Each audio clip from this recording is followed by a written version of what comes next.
Hello बालकों, शुरुआत करते हैं question number 33 of work energy power. Question number 33 of work energy power हमें क्या कह रहा है? If kinetic energy of a body increase by 3%, अगर मानते हैं कि काइनेटिक एनर्जी जो है बॉडी की वो इंक्रीज़ होकर के कितनी हो गई है, 3% हो गई। ध्यान रखना कि अगर 1% या फिर 1% से लेकर के 5% तक के जो चेंज होते हैं वो सारे छोटे चेंजेस में काम आते हैं।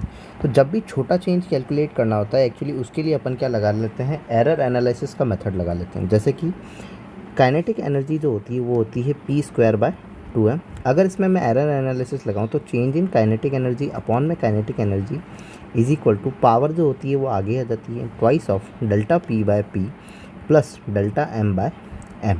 तो ये हो जाएगा परसेंटेज चेंज, जहाँ पे मास अपने पास में क्या रहेगा, कांस्टेंट रहेगा। तो यहाँ पे अब जब भी 1 से लेके 5% तक का चेंज हो तब अपन को ये लगाना है। मास कांस्टेंट है तो उसको लेने की ज़रूरत नहीं है, और ये लगा लिया तो ये हो गया।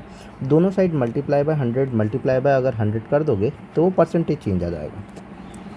तो kinetic energy of a body is increase by 3%, मतलब कि इंक्रीज़ करके कितनी कर दी, 3% से बढ़ा दी तो कितनी कर दी, 3K कर दी। और फाइनल इनिशियल में थी कितनी, K थी, मतलब कि चेंज अपन यहाँ जो लिख रहे हैं वो फाइनल माइनस इनिशियल लग रहा है। मतलब कि क्या लिख रहे हैं, चेंज कि कितना चेंज आया, कितनी हो गई वो फाइनल होती है, कितना चेंज आया दैट मीन्स डेल्टा के। तो kinetic energy of a body is increase by 3%, that means कि चेंज परसेंटेज चेंज जो आया है वो कितना आया, 3% आया। तो मतलब हो कितनी गई है, 3K हो गई है इनिशियल की, is equal to twice of ΔP/P। So K से K कैंसिल आउट हो जाएगा, तो ये हो जाएगा 3/2P is equal to ΔP। मतलब कि अब चेंज जो आया है मोमेंटम के अंदर वो कितना आया है, 3/2P से बढ़ गई है। तो परसेंटेज चेंज कितना आया है उसके अंदर, 3/2 को क्या लिख सकता हूँ, 1.5% लिख सकता हूँ।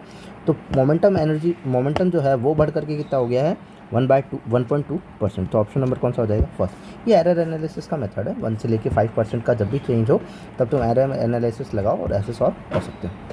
If you like then subscribe. Thank you.